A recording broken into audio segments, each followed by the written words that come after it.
தமிழகத்தினுடைய முன்னாள் முதலமைச்சர் 26ஆம் ஆண்டு நடைபெறுகிற தேர்தலில் தமிழகத்தின் மக்களை அன்பை பெற்று மீண்டும் முதலமைச்சராக ஆக இருக்கிற 2026 முதலமைச்சராக ஆக இருக்கிற நம்முடைய தமிழகத்தின் எதிர்க்கட்சி தலைவர், அனைத்து இந்திய அண்ணா திமுக கழகத்துடைய நிரந்தர பொதுச் செயலாளர், எங்கள் அத்தனை பேருடைய அன்பிற்குரிய ஆருயிர் தலைவர் மாண்புமிகு எடப்பாடி அவர்களின் அன்பு ஆணைக்கிணங்க இங்கே அனைத்து இந்திய அண்ணா திமுக கழகத்தின் சார்பில் முன்னாள் அமைச்சர்கள், சட்டமன்ற, நாடாளுமன்ற, மாவட்ட கழகத்தின் அனைத்து பொறுப்புள்ளவர்களும் வந்து 309வது ஜெயந்தி விழாவை கொண்டாடுகிற மாமன்னன் பூலித்தேவனுடைய திருவுருவச் சிலைக்கு மாலை அணிவித்து சுதந்திர போராட்டத்திற்கு தியாகம் செய்த அந்த மாவீரனை நினைந்து, அந்த கர்ம வீரனை நினைந்து எல்லோரும் வணங்கி வந்திருக்கிறோம் என்பதை அன்போடு மகிழ்ச்சியோடு தெரிவித்துக் கொள்கிறோம்.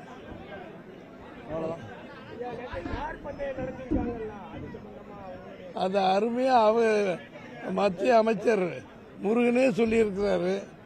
இதுக்குன்னு தனியா கார்பந்து இடத்துக்கு ஒரு இடம் இருக்கு, அங்க நடத்தலாம். இவர் குறுகிய இடத்தில் நடத்துறது சிறப்பில்லைன்னு சொல்லி மத்திய அரசாங்கத்தினுடைய இணையமைச்சர் முருகன் அவர்கள் பதில் சொல்லியிருக்கிறார்கள். எங்களுடைய கருத்தும் அதுவாகத்தான் இருக்கிறது என்பதை தெரிவித்துக் கொள்கிறேன்.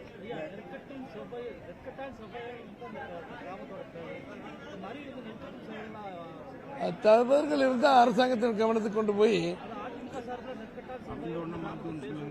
அதான் இப்ப கேளுங்க. இப்ப எந்த சொன்னாலும் நாங்க சொன்னா செவிடங்காதல ஊதுன சங்கர் மாதிரி இருக்கு. அடுத்த 26இல் முதலமைச்சராக இருக்கிற மாண்புமிகு எடப்பாடி அவர்கள் இந்த மணிமண்டபத்தை கட்டுவதற்கு எப்படி மாண்புமிகு புரட்சித் தலைவர் அம்மா கடம்பூர் ராஜு இங்கே செய்தித்துறை அமைச்சராக போது செய்தார்களோ அதே போல் அத்தனை திருத்தங்களும் மக்கள் எதிர்பார்க்கிற நன்மைகளை செய்வோம் என்பது அரசு விழாவாக அறிவித்து நன்மை செய்வோம் என்பதை தெரிவித்துக் கொள்கிறேன். அரசு அறிவித்தாச்சு. மத்திய இணையமைச்சர் முருகன் வந்து ஒரு குற்றச்சாட்டு வச்சிருக்காரு. தமிழகத்தில் உள்ள கிராமங்கள்லாம் மது மற்றும் போதை இது வந்து அதிகரித்ததுனால ஒவ்வொரு கிராமத்திலும் 30க்கும் மேற்பட்ட பெண்கள் வந்து விதவையா இருக்காங்க. இதே மாதிரி போன தேர்தலில் வந்து கனிமொழி எம்பி பேசும்போது அதிமுக ஆட்சியில வந்து மது அதிகமாக இருந்து குற்றச்சாட்டு வச்சாங்க. இப்ப இதை நீங்க எப்படி பாக்குறீங்க? ஒன்று, இதுக்கு தினசரி எங்கள் கழகத்தினுடைய நிரந்தர பொதுச் செயலாளர் மாண்புமிகு எடப்பாடி அவர்கள் சட்டம் ஒழுங்கு கெட்டிருப்பதற்கு கள்ளக்குறிச்சியிலிருந்து தினசரி நடக்கிற கற்பழிப்பு, கொள்ளைகள் அத்தனையுமே சொல்லி ஒரு மோசமான ஆட்சி பொம்மை முதல்வர் ஸ்டாலின் தலைமையில் நடைபெறுகிறது என்பதை சொல்லிக் கொண்டிருக்கிறார்கள். நீங்க சொன்ன மற்றவர்கள் சொன்ன கம்பேரிசனும் எங்கள் ஆட்சியில் இருந்த கம்பேரிசனும் இந்த ஆட்சியில் இருக்கிற மது விலக்கு கொள்கை, போதைகள் அத்தனையும் யாரு எங்கே அதிகமாக இருந்தது என்பதை பார்த்தால் நிச்சயமாக பொம்மை முதல்வர் மாண்புமிகு திரு ஸ்டாலின் அவர்களுடைய ஆட்சியில் தான் நடைபெற்றுக் கொண்டிருக்கிறது. அதைத்தான் இப்பொழுது தினசரி நம் பத்திரிகையில் பார்த்துக் கொண்டிருக்கிறோம். அதற்கு முத்தாய்ப்பாக ஆம்ஸ்டாங் கொலை வழக்கு தினசரி கன்னித்தீவு போல போய்கொண்டே இருக்கிறது. இதெல்லாம் அதுக்கு உதாரணம். உங்களுக்கு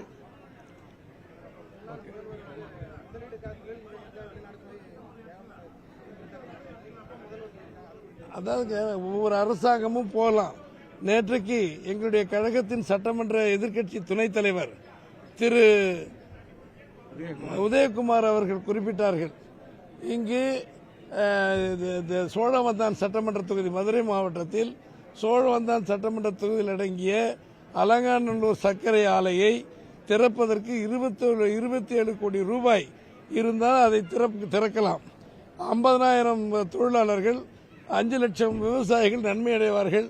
அதை பார்க்காமல் நமது ஊரில் இருக்கிற தொழிற்சாலையை மூடிவிட்டு அமெரிக்காவில் போய் அவர் தொழிலுக்கு முதலீடு எடுப்பது என்பது அவருடைய கவனத்தை தமிழ்நாடு பக்கம் முதலமைச்சர் திரு ஸ்டாலின் அவர்கள் திருப்பவில்லை. உள்ளூரில் தமிழ்நாட்டில் மூடி கிடக்கிற தொழிற்சாலைகளை திறந்தாலே ஆயிரக்கணக்கான லட்சக்கணக்கான தொழிலாளருக்கு வேலை கிடைக்கும் என்பதுதான் அதுக்கு உதாரணம். எனவே இங்கே எல்லாம் பார்த்துவிட்டு அமெரிக்காவுக்கு சென்றிருந்தால் நல்லது என்று நினைக்கிறோம்.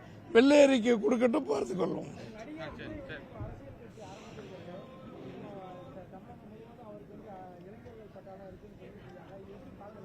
அவங்கவுங்க விருப்பம் தம்பி. இப்போ ஒண்ணுமே குழந்தைய பிறக்காதவங்களுக்கு பேர்லாம் வச்சுக்கிட்டு இருந்தீங்கன்னா வரட்டும் பேசிக்கலாம்.